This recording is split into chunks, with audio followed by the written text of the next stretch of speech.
Hello and welcome to Kinboshi Radio. Nick, I'm exhausted. It took me a week to recover, but here we are. The March tournament is over, and I'm devastated. The emotional highs and lows of here have been. We shouldn't be surprised at this point. It happens every time. He just sucks you in and then tosses you out. And it's a week later. I don't think we even need to put a spoiler warning on this, but just like Nick saying, the beloved Takayasu, Big Papa, has lost yet again, another runner-up. So instead, we have a Onosato victory. But let's focus on Takayasu for a second, and we'll get it out of the way here. He's 35 years old. He did not look like himself this tournament, which is why it's actually interesting to me and why I commend him as a Rikishi for even contending in this. Because, he was still doing the shoulder blast, but without as much power. We brought on our friend Phil, who is a physical therapist, and he talked about a reason for that could be that he was trying to have less of that collision impact on his spine, which obviously his lower back, the lumbar, that's what ails him normally. So it's interesting that he, as an athlete, is adapting to his new body and still succeeding. But even so, it didn't happen. Nick talked to me about it. Well, it's interesting you said that he is adapting to this. That sounds stupid because he's 35, but as a senior athlete, that he's still able to do that. Yeah, right. Yeah, he's friggin' our age, but senior athlete. He is not even 2 months older than me. Nice. Yeah, it's fine. It's the same age, and so I couldn't do what he's doing, but it's amazing to see him keep going like this. And just for a little context, I see it as there's sort of these three eras of Takayasu. So 27-18, that's his original Ozeki run, when he scooped up his first 5 runner-ups in that 2-year span, if I'm remembering correctly off the top of my head. But the thing is, that's when he was a dominant Ozeki, kind of like an overqualified Ozeki, similar to what we've talked about. We've mentioned Goeido in the past, or Takakeisho, this idea of these Ozekis who are awesome. And in our modern era, I think I would take Takayasu's 2017-2018 over Hoshoryu's 2023-2024. So that's what I meant in a previous video where I mentioned that Takayasu might have been if he did that later, we might have talked about, can he be a Yokozuna in sort of hushed tones? Because obviously, no, he hadn't ever won a Yusho. That's what Hoshoryu has the edge over it. But in that first early span, I think those runner-ups truly are coin flips. There's no difference between not having won those and having won them. Whereas then you've got the era of 2022, which is the first, oh my gosh, look at this resurgence. He's 32 at that point, very much past his sumo prime, but still dominant. That shoulder blast was still cataclysmic when he was hitting guys with it. And then 3 runner-ups in 2022 alone. And now we've got this 2024, 2025 Takayasu. 2024, he could barely stay healthy and still manage to scrape together a runner-up this year. This year, we're talking about him learning this new body and still getting a runner-up. So what's interesting to me about Takayasu is to go all the way back to the beginning of this episode here and you saying, yeah, we didn't expect this to happen. Because I agree. He sucked me back in, it's fine, but I'm not as devastated as I was for any of the 3 2022 runner-ups, particularly the loss to Wakatakakage and the loss to Abi. Those were the ones that I really just feel like he could have had those and it didn't happen. Those were devastating. And here, I'm not actually that destroyed because I don't think so. It's actually more impressive. This runner-up is just so impressive at this age for him to have done this at all that I consider this a victory in its own right, whereas in 2022, those failures would not feel like victories to me. But I don't know. That's me just kind of wanting to celebrate Takayasu for what he's done here, for what he has been in the sport, because I think this is so fascinating to see him shift gears like this, like a guy like Tamawashi, who had 10 wins in this Yusho as well. Tamawashi with 2 Yusho in the career, things like that. But to be able to learn your body and continue relearning your body the older you get and still contend in a sport as physically demanding as this one is absolutely insane. Especially when we look at someone like Takerufuji, who went down to Juryo and fell apart and is going to either drop to Makushita or retire now. Yeah, and even just showing still that he can learn and adapt, not only just to his new body, but we talked a little bit about before we started recording. He beat Abi, who tried to pull the exact same move that Abi used to beat him the last time. He still is okay. it's that experience where it's like, okay, this is coming, and he adapts so fast and was able to knock him out. I agree. That's so interesting that, yeah, again, this was not a vintage Abi. We don't know what's wrong with Abi, but not a great performance. But he attempts the Henka again. Big Papa still is able to get through and beat him on the final day. So that in its own right exercises some demons. Big Papa beat Wakataka Kage in this Basho as well. It really kind of felt like a magical run, like maybe he was going to put all these demons to bed. He beat Onosato in regulation. This tournament. It was only on the playoff that when Onosato got a second crack that he lost him, but he overpowered Onosato by the tiniest of margins in that match. It was crazy, but still for him to be doing that at 35 against who is clearly the young dominant force, the head of these up and coming generation of Rikishi. So all of that incredibly impressive. It felt like maybe he was also going to exercise the demon of playoff losses if he got that chance at Onosato, but did not happen. But still, we can't take anything away from him. He, like you said, I'm glad you brought up the Abi point. He exercised some demons. He's still performing at this level. It's preposterous. He's either going to be Maegashira 1 or maybe they'll put him in at Komusubi. I don't know if they're going to add an extra line to the Sanyaku this time for him or not. We'll see. But still, I just gotta love Big Papa. We'll keep rooting for it. I would say there's no chance he can make another run, but the man is nothing if not magical. He continues to pull rabbits out of the hat. Yeah. Oh god. Oh, Ozeki. Yeah. Right. But he's beating Ozeki at 35, but he's not. I mean, he's never getting Ozeki. So it's like to see him at least in that Komusubi Sekaiwake slot. Cool. Like it's just nice to see. Mm. Yep. Agreed. But now, I don't mean to like move on too quickly, but like Onosato, we got to talk about the guy who actually won this because what's interesting here is since November was so exciting for Hoshoryu and Kotozakura. But Onosato's the man, right? In a tiny time frame, a tiny span of time, he's done so much more than those two guys, and they're great. That's not what I'm trying to say here. Like, they're awesome Rikishi at the top of the Bansuke, but like, Onosato. This is the start of the Yokozuna run. If he wins in May, he is a Yokozuna, stamped, mail, deliver, boom. What do you think about Onosato's performance? I think truthfully, he kind of blows my mind because he's just like he doesn't have that much experience. I'm looking at it now. He came in January of 24, so in just over a year, he's won 3 Yusho, which is wild. There's not that many people in the whole division that have that many Yusho wins. No. There's only 8 Basho in that time, and he's got 3 of them. It's insane. Yeah. And I think the only loss he had that I was a little bit surprised to, truthfully, was Oho. And it's like that's where you kind of see the crack. I believe his stable master said the same thing, where it kind of comes down to an experience thing where he's just so naturally talented and so powerful. Yeah. That sometimes it's really just the experience that kind of betrays him periodically. But like, yeah, if he's doing this well after like just over a year, like come on, man, like he's gonna be like the top forever. Like I think maybe I'm going wild, but I was like, I think long term, like he could be better even than Hakuoho or Hakuoho. Close if he keeps at this rate, or even like I think if he gets to be a Yokozuna, I think you would look more at him than Hoshoryu, truthfully, and like maybe I'm just being goofy there, but like this record is crazy. No, that's my bad. I was jumping the gun trying to connect a dot that you weren't trying to connect. Yeah, because I'm with you. Like simply because he went to college and started his career later. And again, like I don't think that at the end of his career he'll be in the Taiho, Chiyonofuji, Hakuoho range.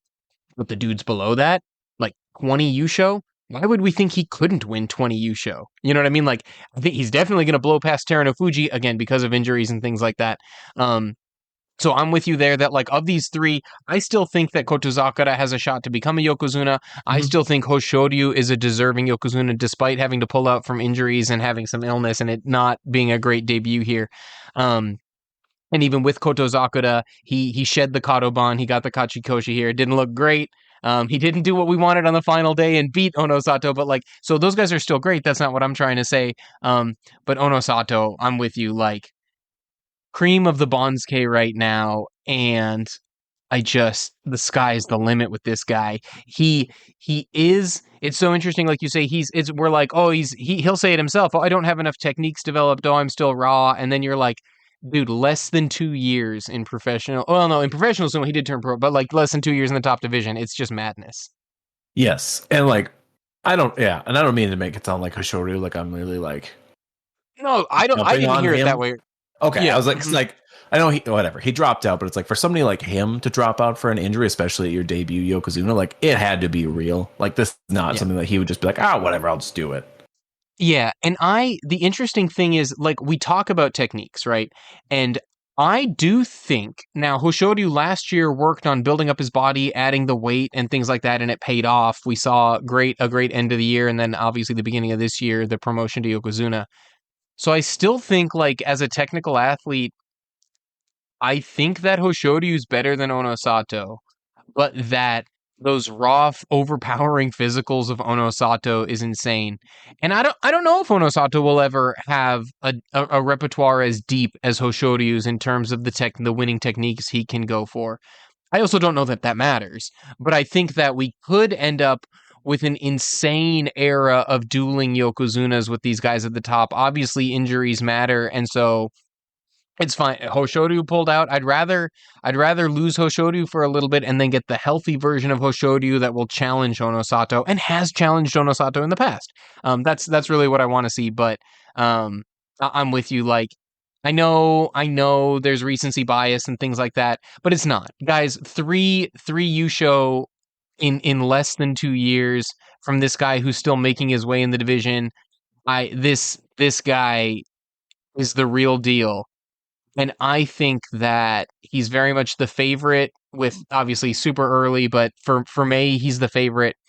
And even for the likes of Kotozakura or Hoshoryu to knock Onosato off when he has this much on the line seems unlikely to me. No, I'm in the exact same boat. Like it just, I feel like that's where it's going to go. Like I hope to see Kotozakura kind of, like you said, it wasn't good, but at least he recovered. We're kind of on the upswing. I don't expect wildly high necessarily from him in May. Yeah, I hope it like I'd hope for at least 10 or 11 wins. But you know, if you're on the mend, whatever, that's fine. And then I'd like to see what Hoshoryu looks like as Yokozuna healthy. Yeah. Yeah. Right. And just exactly. And for one last tip on Kotozakura, because I'm not sure that we're gonna be able to, but it's like his losses weren't bad and his wins were good. Like I'm with you. Like, dude, he beat Kirishima, he beat Wakataka Kage, he beat Daisho, he beat Oho, who beat Onosato, and we both I think Oho's good. Like he's big, he's powerful. Like didn't go great for him at Sekiwake, but that always happens in the Sanyaku debut. So tons of great wins from him because these guys at this point, the top of the Bansuke is so loaded. And while some of these guys aren't at the top, but like the up and comers coming up, this generational switch is not a trickle, it's a flood now at this point. We're not going to talk about some of these dudes. Daisho, probably the Onosato or the Ozeki run is over with only 9 wins here. I really don't see him putting together enough to get it there. But Oho at 6 and 9 in Sekiwake, he'll bounce back even if he's in the Magishiras, I think. But that guy is obviously great. And I know you wanted to talk about both the Waka brothers are going to come up. But before we get to any of that, Kirishima might sneak up to Sekiwake. I don't know. But what I want to talk about are the up and comers, and 3 in particular, but bouncing off some other guys. Takerufuji with 9 wins, Hakuoho with 9 wins after a 10-win Basho. And the debut of Aonishiki after opening 0-2, the guy racks off 11 wins. And at the end, this is how it always happens, but that second week, he did go 7-1 in the last 8 days, and his only loss was to Daisho. And his wins were against Oho, Takerufuji, Meisei, Hakuoho. Those ones, I just reeled off his last 5 days where he went 4-1. I think if you go 4-1 against those 5 guys in consecutive days, you're the real deal. What do you think about these 3 guys with very close records as up-and-comers and what we expect to see from them in May and beyond? Well, first of all, I'm really glad that Aonishiki did well after all we've been hyping him up. That would have been pretty goofy if he tanked, but... Yeah, as in every other fan sumo podcast, everybody's just been waiting. Yeah, so super glad he did well. I have really high expectations for him. Hakuoho, I think it's great. 9 and 6. Like I said, we're still seeing how much he's recovered from his injury. Like it was a very serious setback for him, but to still do 9 and 6 as well. Takerufuji it's good, but I think in my head, like I just have slightly higher expectations. Like I was hoping for a 10 from him as well. Yeah. let's break that down because this is where I wanted to dwell too. We want to talk about those other two guys, but this is what's important because it's so funny. Takerufuji, the expectations are so high because of how he made his way up, because of him obviously being the history-making Rikishi, winning in his debut, and just because the man reels off double-digit wins like it's effortless. It's insane. So he had back-to-back 10-win tournaments, and now a 9-win tournament at Maegashira 6 feels like a disappointment. Whereas if we look just across the Bansuke, the other Maegashira 6, Hiradoumi at 9 and 6, feels like an awesome bounce back. It's so interesting. I think that 9 wins from him is not a problem. His losses, again, just like we were saying before, weren't bad. What was bad was 4 losses in a row to end the Basho. He was 9 and 2 at one point in this tournament, and we're talking about him clawing his way back in and him being the one to challenge Takayasu for this Yusho. And then he loses to Onosato, Kotozakura, Aonishiki, and Wakamoto Haru on the final 4 days. I think for me, that's why this 9 and 6 feels more disappointing, but that 9 and 6 is not a bad record. Like 9 and 6 for Hiradoumi, this is awesome. I want him to continue his climb back up into Sanyaku. In fact, he's one of the guys, like, both of these guys are guys that we thought should be challenging to try to make an Ozeki run this year when we did our pre-year preview. So I don't know. What do you think about that? About how does that shape your opinion that those 4 losses were the last 4 days versus until those last 4 days? After 10 days, he's a contender for a Yusho. I think in my head I've tempered it a little bit to be like, okay, this is not going to be obviously an Onosato run, the Onosato style run that he had last year. But it's still like to see him lose to Onosato, Kotozakura, Wakamoto Haru, and it's like in my head I want him to be up in the ranks with them. So it's like when he lost to all of them, I'm like, oh, yeah, maybe you're not quite ready for that level. And that's my own personal expectations. There's nothing against him, obviously. Yeah. Yeah. No, it's a great point because actually if we look at the wins from him and Hiradoumi, they really aren't that those standout wins per se. Takerufuji beating Hiradoumi, who had an awesome Basho, love the Okinawan. Like, sure, that's impressive.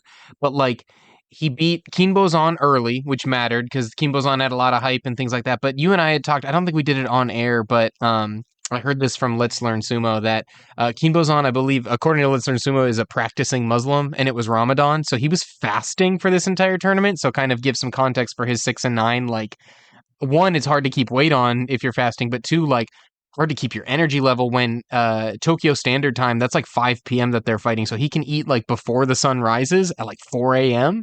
and then he can't eat again until after the sun sets at like 9 p.m. So like Wood was actively starving for every one of his matches, which is not going to be helpful.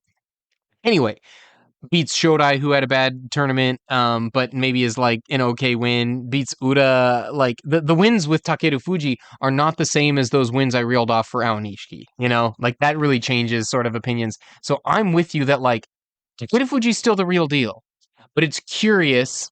I'm not going to make any judgments until this happens 2 tournaments in a row where he loses to the likes of Kotozakura, Onosato, Wakamoto Haru, like these Sanyaku caliber guys. But interesting that it happened and that he lost to his Maegashira 6 mate. He lost to Hiradoumi, the other guy at his rank. So I still think this guy is an Ozeki in waiting. We gotta put the numbers together, but this is just something that I like put a little like red check mark next to in my notebook. Like, wait a minute, is this a blip or what are you doing? Like, let's wake up. Let's wake up, Takerufuji. Yes, exactly. Let's like I just tweaked like maybe it's like, oh, maybe just very like half a point, drop my expectations a little bit. Yeah, right. And exactly, because I still don't think, again, just to put a bow in this conversation, Takerufuji is better than Hiradoumi. Yes. Like Hiradoumi a lot. Hiradoumi has achieved a higher rank in his career than Takerufuji, but Takerufuji has won a Yusho, which is more impressive than a career high ranking. But those guys both being at Maegashira 6 and both being 9 and 6, I don't think that means that Takerufuji is at Hiradoumi level. I think he's still above that level. Whereas Hakuoho, the other 9 and 6, I also did not particularly like that record, but he got wins in his final 3 days, which was really impressive. He was 6 and 6 after an impressive start. He lost 3, then won 3, so like it all came out in the wash. You know, he knocked off Shishi, the other Ukrainian who came up and was having a good Basho. He's got wins against Onokatsu, who had a very good double-digit tournament, so that's very impressive. that 9-6 also feels disappointing to me, but that's unfair. Like, that's me emotional and immediately after the Basho, and it's because of those final 6 days, the weird 3-3 in the final 6 with 3 straight losses, 3 straight wins. And it's just that I expect more from him because his debut was so good. He's gotten the corrective surgery on Goose from Sunday Morning Sumo Show was explaining this to me. There's a genetic condition. He was born with smaller than average shoulder sockets, and so this was like preventative surgery. I think from what I understand, to make sure that basically he doesn't end up with these upper body injuries later in his career, right? Like if you have too small of a shoulder socket, the risk is higher that you will dislocate and have many injuries down the line and damage those ligaments. So you have this surgery preemptively. Like he's probably still rebuilding his body from that, but not his lower body. Oh my gosh, his drive looked real this Basho. So that's another guy that for me, I feel like that's like disappointing, but that's unfair. It's actually more impressive for him to go 10-9 after this, and now for him to get his hand probably fighting at that Maegashira 6 or Maegashira 5 where Takerufuji just was, and let's see if he can do it again. What do you feel about Hakuoho's performance? I'm still satisfied, to be honest. Like you said, even with surgeries, the ranked, like he's still doing well. I think his rise will be slow, but I still expect to see him, up at the top fairly soon. I think we said like in our preview that what we wanted was like 3 straight 9-win tournaments from him and the slow rise back up. Yeah, and so he's actually still above what we want. He had a 10-winner in there, and we were even saying like as long as he's Kachikoshiing, he's doing good. So that's good. But now let's like let the wheels fly off. And I know guys, we just don't have time to talk about everybody. Like the Meisei's 9-6 was great. I was happy to see him bounce back. Onokatsu's 10-5. He's another one of these up and comers that's really impressive. Shishi with 9-6 after such a dismal debut in Makuuchi to come back at this, that's really impressive. And Churonoumi, this guy who's a journeyman, and to have this impressive, actually his win over Takayasu really kind of took the wheels out and the wind out of the sails for that one. Churonoumi was a great story, but Aonishiki, 11 wins. Nick, talk to me. Oh my god, it was so much more than I expected. Like truthfully, I was like, okay, his first time up here, I expect him to Kachikoshi, especially when we saw Shishi did awful the first time. Glad he went 9-6 this time, but 11-4, like a little bit of a rough start, whole brand new division, and then just cranking out wins. Yeah, against, like you said, Hakuoho, Takerufuji. Like his big loss was what, Daisho? Oh, like of course. Yeah, and like early on, like. I still think we can't discount the idea of nerves in those first 2 days. And also on day one, he fought Churonoumi, who in retrospective, like, that's a good loss. You know what I mean? Like, it's insane. I mean, you never want to take any loss. But when you lose on Churonoumi and then you're 0-1-1-0, doesn't look that great. But when you find out Churonoumi went with 11 wins there, the Asakoryu one, that's where I say I think he had nerves here. Like, that's a guy you've already been fighting against in Juryo. You should have known how to beat Asakoryu, I think, who actually he had a great start, 3-0 to open it, and then his tournament kind of fell apart with 5 losses in the last 5 days. He's probably going back to Juryo, which is a bummer. But yeah, I'm with you. The Ryuden loss, like, that's a big dude. That's a KG veteran. I still think he should have beaten him. And I think he will in the future, because even there, after starting 2-3, the man reels off 7 straight wins. Then, like you said, loses to Daisho, a Sekiwake who was trying to make an Ozeki run. So, and then back-to-back wins against Takerufuji and Oho, 2 of his fellow guys of this next generation, although Aonishiki might even be a generation below them. Like, we're talking about like 25-year-olds up there now, and this dude is just 20. This is nuts for him to be 11-4 here. I think he's backed up all the hype. Obviously, we'll see what he can do when he's fighting in the mid-Maegashiras next time. I'm thinking that they're going to definitely give him a high riser. The jetpack would be if they send him all the way to like Maegashira 6. I think he'll be more at like Maegashira 8, so more learning time for him. But again, those last 5 days, wins against Oho, Takerufuji, Meisei, Hakuoho. How can Aonishiki be afraid of anyone? Like, as long as his coach can drill into his head, you're as good as these guys. Like, the physicals are there. Yeah, I mean, he's facing down people who have far more experience, who were essentially raised into the sport for some of these people, like Oho. And it's like, this is so impressive. Like you said, I think it's like, keep your head straight, just do what you need to do. And I don't I don't want him to have that jetpack. We've seen how bad that is for people. It's not good. Yeah. Pump him, like you said, pump him up to like make sure 8, 9, and I'll be super happy, because that's still you're dipping into the top half. You see how what they can do. I don't expect you to even necessarily beat all of them, but it's like it's more valuable experience than just dumping them all the way to the top. Yeah, agreed. Even though he maybe could roll with those guys, but like when we look at someone now, these guys didn't necessarily get jetpack, but like Kinbozan and Atamifuji, Kinbozan and Atamifuji, very disappointing in poor performances. I still want to get your thoughts on Kinbozan, but I think I wanted to provide that Ramadan context from Let's Learn Sumo because I don't think we should take this 6 and 9 as, oh, will he get up there? He can only win against lower guys. I'm like, let's take a look at May. Let's see what's going on in May with him. But Atamifuji, I was really expecting a huge bounce back performance from him because I thought, that he rose up pretty quickly and had to bang bodies with the top of the division for so long. And I really thought it was good. But now he came down here and another struggling performance. He was 6 and 5 going into the final 4 days and then loses to Ura, Yurin, Wakamoto Haru, Sarano Umi. He goes 0-4 in a stretch that I very much think his talent could have had him go 3-1. And then we've got a whole different story here, right? Then he's 9-6, not 6-9. So comparing them to Atamifuji, who got it done on the final 4 days, I don't know. You got any thoughts or feelings about Atamifuji Kinbozan? The Kinbozan, like you said, I'm kind of treating this as a blip. Like, let's just see what happens, see if he can do. If we go into May, he doesn't do very well. You're like, okay, maybe it was just kind of a fluke thing for a little bit. But Atamifuji, I think we saw him hang out for so long at the top that I'm like, what's happening right now? Like, it's just like, am I wrong? Sorry, I was rude of me. So I'm with you. He was there so long, and I'm like, oh, am I just dumb? I just thought that he was fighting against really good opponents, and that's why he was struggling. But now he's not fighting the same caliber of Rikishi. No, and to me, like in my brain, it just doesn't make sense that he held up for so long at Mega Shiro 1. Like, yeah, he didn't. I don't know that he cracked into the Sanyaku. I can't remember for sure, but why are you losing now at this rank? Like, those two facts to me don't line up. Minus, like, I don't know, an injury or just something bad, but it just doesn't line up to me, and I'm confused.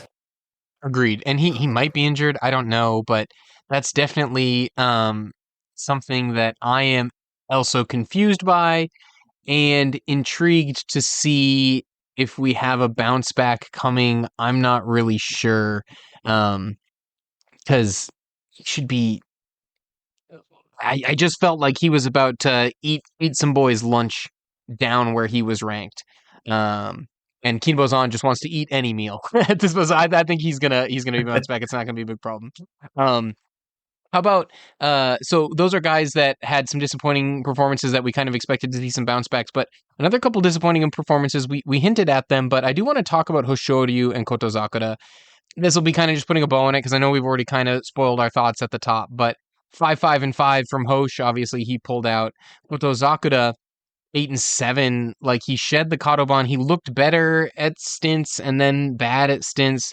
How do you feel about those two guys at the top, right? Their performance right now and what to expect from them in May?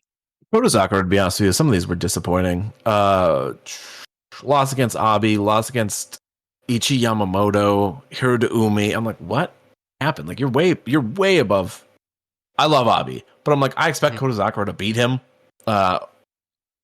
Typically, like, Abi will trip you up. Like, if you go in a little too confident, like, you have to be careful.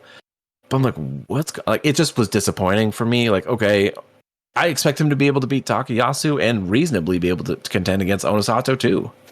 Mm-hmm. Yeah. I think so. I mean, you're just preaching to the choir. Speak truth to power, buddy. I don't know. Especially because, like, he's had these Yokozuna dreams. Like, you need to be able to beat them. Like, I'm glad you got out of the Kadoban. That's great, but it's just not what I want. I expect at least 10 or 11. Mm-hmm. Yeah. And so, I don't know. Yeah. And I think they will, like, because again, in Ozeki, we've kind of talked about it before, like, an Ozeki should not be getting less than 11 wins. That's why the criteria of 33 wins across 3 tournaments exists. The idea is an Ozeki should always be getting 11 wins. A Yokozuna should always be getting 12, because 12 very often is enough to win the Yusho, but at least is a runner-up, right? So the Yokozuna should always be in contention for a Yusho. And then 13 is what stands out, or as Kusano and Sato says, 13 is the only thing that matters. 12 wins is not a Yusho, according to Kusano and Sato. I don't know. So that's not what I guess I'm trying to make sure that people don't think we're being too harsh, but like those two records are unacceptable for their rank. But we both still think they're better than that. I don't think this is a Shodai Mitakeumi situation because Mitakeumi, just to bridge off of our guys, unless you have more to say about Hoshoryu and Kotozakura, but I think we might have just said goodbye to Mitakeumi with his 6-9 record all the way down at the bottom of the Bansuke at Maegashira 17. No, and that one, oh god, that one's another huge bummer for me because it's like, yeah, he wasn't at the top very long, but I like Mitakeumi. So just to finally see, like, it's not like Shodai where he's gonna be in here forever. Like, Yeah. he's good enough. He can win what he needs to, and it's like kind of like, is he gonna go any harder? No, he'll just kind of do his own thing. But like Mitakeumi, just to see him tank, you're like, oh, like this is real, and it's a bummer. I mean, the lower body's just gone with that guy. There's no lower body strength. I don't know. We've seen a bit of a trend where, like, because he's a former Ozeki, I don't know that he will compete in Juryo with this demotion. I think we could see him retire immediately. But with other guys, like Aoyama fought in Juryo for a little while before going, but that's a guy who had only ever fought at Sekiwake. I don't know if there's pressure from the stable to just retire if you were a former Ozeki. I don't know what the deal is, but like we actually might have seen our last ever fights from Mitakeumi. I don't know for sure. Sorry, even if he goes down to Juryo, I don't know that he's getting back wildly far up anyway. So I don't know. I wouldn't be surprised if he retires. That's the thing, as opposed to someone like Churanoumi, who similar body type and similar kind of like point. Chiyomaru. Chiyomaru, like a year and a half ago, getting into this point, and Chiyomaru never got back up, and now kind of like dances in Makushita. It's just crazy. Speaking of low rankers though, like in going to Juryo, Kusano, monster. 14-1, Juryo Yusho in his debut. For Juryo, this is like obviously sort of like it's happened more often in Juryo, but like the equivalent of what Takerufuji did last March. And I don't think we'll see him in Makuuchi. I think he needed to 15-0 this and win the Yusho to get there, especially because one of his wins was a Fusensho Kiryuku had missed the fight. He lost to Kayo, the other Okinawan strong pusher thruster, who I believe will be in Makuuchi next Basho. So like the loss isn't bad, but with one loss and Fusensho even at 14-1 and the Yusho, I don't think we'll see him back up, but maybe we will because his wins were against Roga, who bounced back and looked really good in Juryo, so that's good to see that he seems to be healthy. Shimanoumi, a longtime Makuuchi fighter, obviously not at that level right now, but whatever. Tsurugisho, same thing.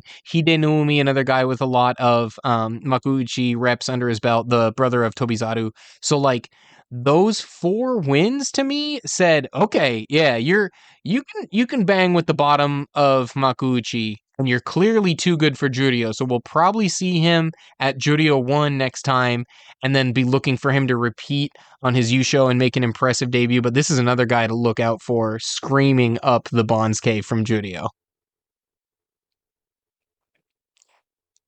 Seeing him. Oh, sorry, seeing him twice at Juryo, I think just kind of makes sense. Like, just to make sure before you toss somebody up and then they just end up kind of cranking back down. For sure. Oh, you and I have talked about like we're not a fan of jetpacks. Like I said, I think he's going to go all the way from Juryo 14 to Juryo 1, but at least fighting in Juryo will still matter. And we'll see what that ends up looking like. Before we get out of here, I do know you wanted to talk a little bit. So both the Wakas 9 and 6, they're going to be sharing a rank again, presumably next Basho. How are you feeling about those performances after the Wakas had kind of like let their ironclad grips, as so it seemed, on Sanyaku go? I'm always still torn on Waka Takakage because, like, man, he cranked through that last half. But why does his starts are always so bad? He's back to the old Waka. The 03 starts were a staple, and I think he was actually 04 to open this one. Yes, I believe. Yep, 04. And I'm just like, it's interesting to me because it's. I think when I look at Wakamoto Haru, because you see the up and down, whereas like, oh, he wins a couple, loses one, wins a few, loses one. I almost kind of like to see that better than just a real bad start every time. Yeah. That's why for me, I think Wakamoto Haru slightly has the edge. But I'm also curious. Sorry to slightly derail it. Will Takayasu's win steal that promotion from one of them, or will the Waka Bros continue to be promoted together? I'm so curious. We won't do a full guess the Bonsuke here. But yeah, I agree. I'm super curious what will happen there because obviously we're only going to have one Yokozuna. Nobody has a qualifying chance at Yokozuna here. So we've already got our two Ozekis. Kotozakura defends the rank, so he's staying there, whatever. So, there's two, but that's an uneven Bonsuke. You can't have, you have to have an even number of wrestlers in Makuuchi. The way they fixed that in this most recent Basho was adding a Maegashira 18. Normally there's not a Maegashira 18, but they added it. So to fix the unbalanced Bonsuke, I'm with you. Are they going to do that in Sanyaku, or are they going to do that in Maegashira? Are they going to add an 18 again, which maybe means somebody gets spared from a demotion, or someone like Kusano gets kind of a surprise promotion at the very bottom because they've added an 18? Or are they going to unbalance the Sanyaku? Because at Sekiwake, Daisho 9 and 6, but not enough for Ozeki, so he's a Sekiwake locked in. Oho 6 and 9. There's no way they're keeping him at Komusubi. He's falling to the Maegashira, so that's one spot open. Kirishima 8 and 7, they probably would like to keep him at Komusubi, but will they promote him simply because he had more wins and losses to Sekiwake? I don't know. Usually 8 and 7 is a freeze in Sanyaku, but technically they could send him up. Abi 6 and 9, so that's another Sanyaku spot open. There's two open. I'm with you. There's a world where Kirishima gets bumped to Sekiwake because he's a former Ozeki. They know he can fight there, and technically he had a winning record, and both Wakas move up in lockstep and fill both the Komusubi slots.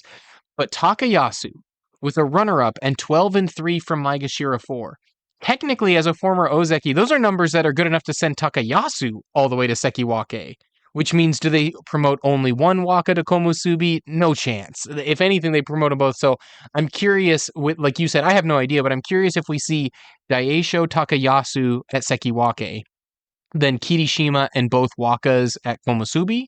Or do we see Kirishima at Sekiwake, both Wakas at Komusubi, and Takayasu at Komusubi to kind of rebalance the Bonsuke? I don't know. I don't know if they're going to freeze Takayasu at Maegashira 1 or send him all the way back into the Sanyaku, which would almost be like a respect thing this late in his career at 35. I don't know if he's going to get it back after that, Well, and it's so interesting because it's so confusing. It's like, oh, Kirishima, former Ozeki, Waka, both the Waka brothers fought at Sekiwake. Takayasu's a former Ozeki, so it's like their former ranks are all so high that it creates just more confusion for me.